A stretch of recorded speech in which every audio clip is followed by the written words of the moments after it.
Hey everyone, welcome back to Kicking It with Taekwondo.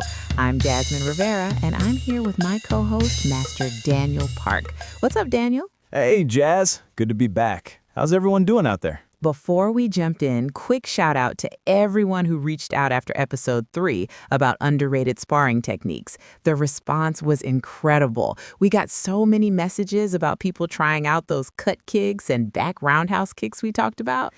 Doing great. Before we dive into today's topic, I wanted to mention that I've been getting a lot of questions about my own training background. People are curious about how someone who started in the traditional era transitioned to coaching modern competitors. Yeah, that was awesome to see. That's such a good point. And I think that perspective is exactly why our listeners love hearing from you. You've literally lived through this evolution. Meanwhile, I'm coming from the opposite direction. I grew up in the Olympic era, and I'm always trying to understand and respect the traditional roots. It's like we're bridging two different worlds of Taekwondo. Now, today, we're diving into something that gets people really fired up, the eternal debate between old school and new school Taekwondo. Which style actually wins? Daniel, I know you've got some strong opinions on this one. Oh, absolutely. This is one of those topics that can start arguments at tournaments. But here's the thing. I don't think it's about one being better than the other. It's about understanding what each brings to the table. All right, let's start at the beginning. Daniel, paint us a picture. What was old school Taekwondo really like? When I started training in the 90s, it was all about power and traditional discipline. The focus was on devastating techniques. We trained to break boards, to generate maximum force.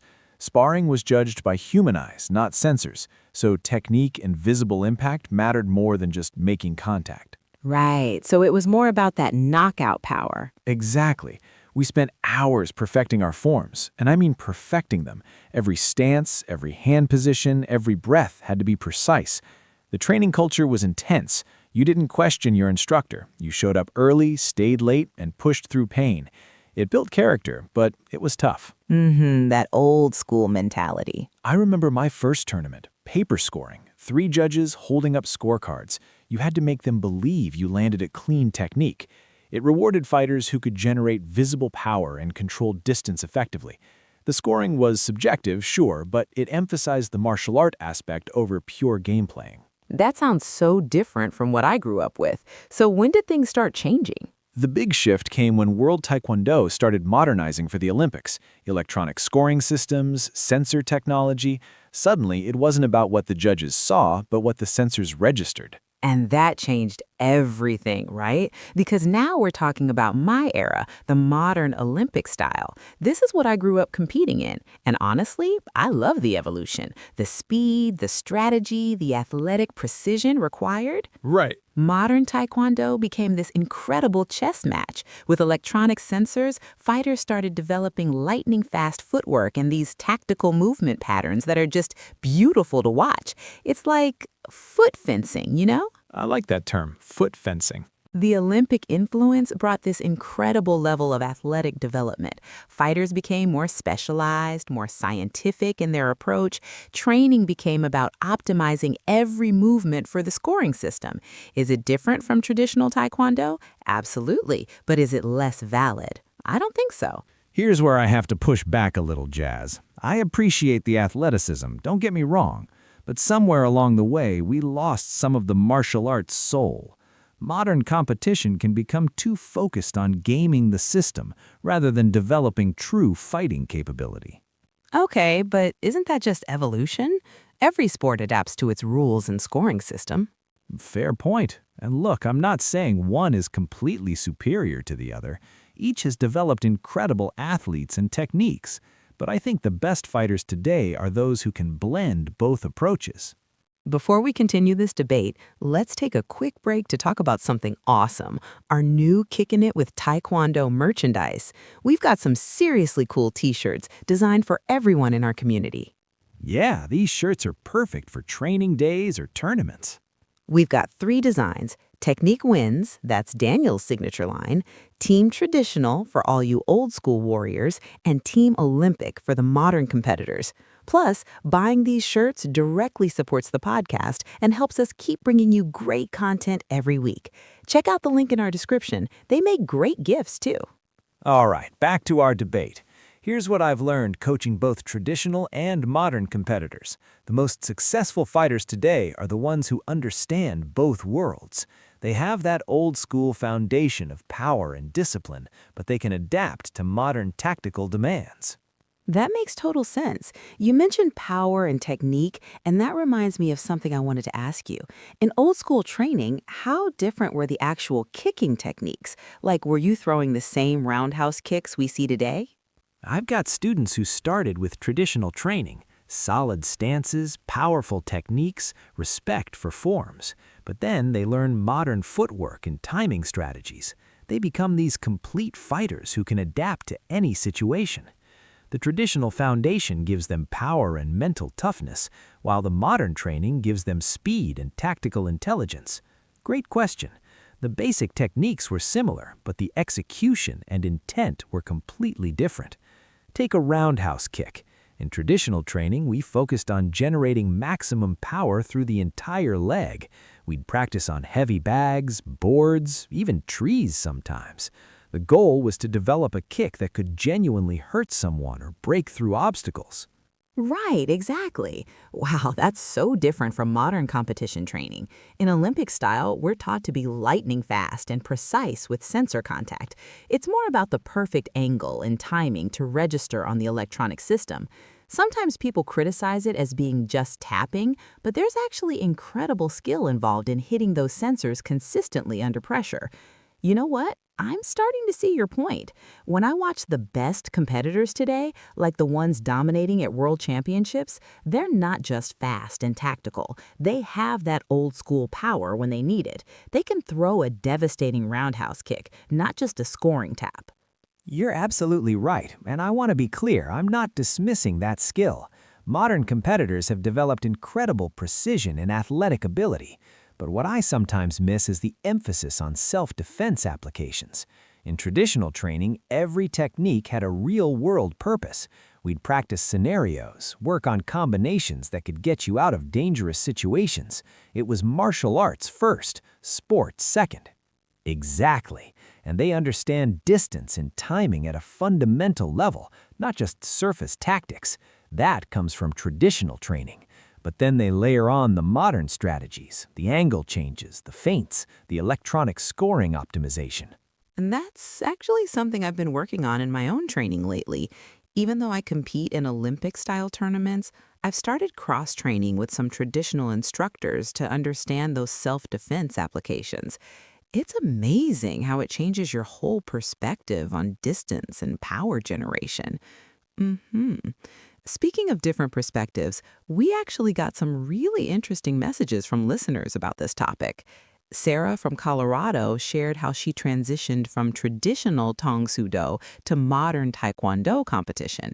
And she mentioned struggling with the mental shift from power-focused to speed-focused techniques. As I always say, technique wins when talent gets tired. But in today's competition, you need both traditional technique and modern tactical awareness. The fighters who only focus on one approach, they hit a ceiling eventually. That's such a common experience. I coach several students who've made that transition. The mental shift is huge because you're literally rewiring how you think about techniques. In traditional training, you learn to commit fully to every technique, maximum power, maximum intent. But in modern competition, you need to stay light on your feet, ready to score and counter in rapid succession. It's like switching from playing chess to playing speed chess. That's such a good point. And honestly, I think this applies to parents too. If you're choosing a school for your kid, look for instructors who understand both worlds, traditional discipline and respect, but also modern athletic development and competition strategies. And we got the opposite story from Marcus in Texas. He started with Olympic-style training and then joined a traditional dojang for graduate school.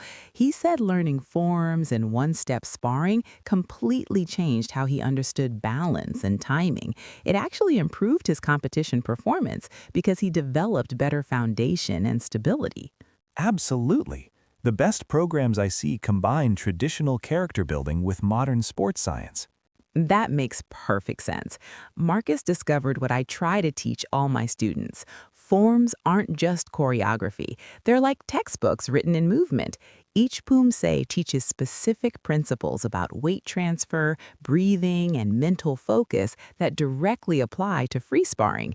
Traditional masters embedded centuries of fighting wisdom into those patterns. All right, everyone, we want to hear from you. Are you team old school or team new school? Drop us a comment and tell us your story. Did you grow up with paper scoring and traditional forms, or are you part of the electronic sensor generation? Yeah, we love hearing about different training experiences from around the world. And if you've trained in both styles, share what you learned from each approach. Your insights help make this community awesome. Also, don't forget to share this episode with your Taekwondo friends. Let's get this debate going in dojangs everywhere. That's fascinating, and it brings up something I've been thinking about, the philosophical differences between old school and new school.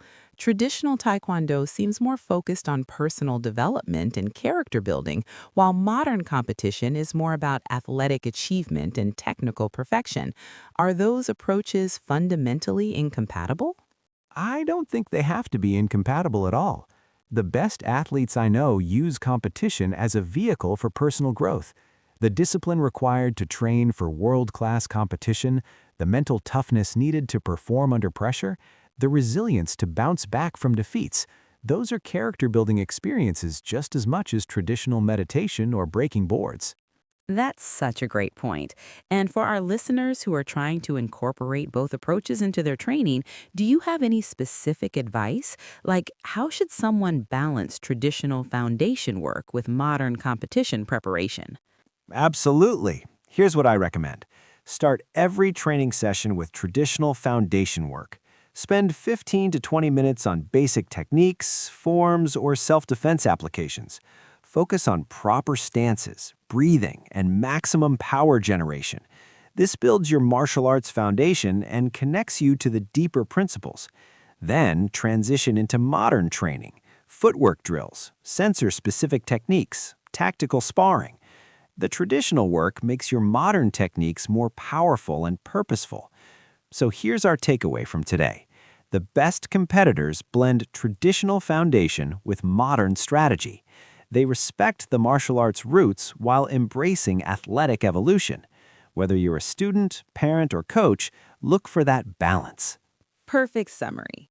Next week, we're diving deep into the mindset of a champion. We'll talk about the mental training that separates good fighters from great ones. Trust me, you don't want to miss this one. Remember, everyone, technique wins when talent gets tired. And if you didn't yell "Kya" at least once this week, did you even train? Thanks for kicking it with us, and we'll see you next time.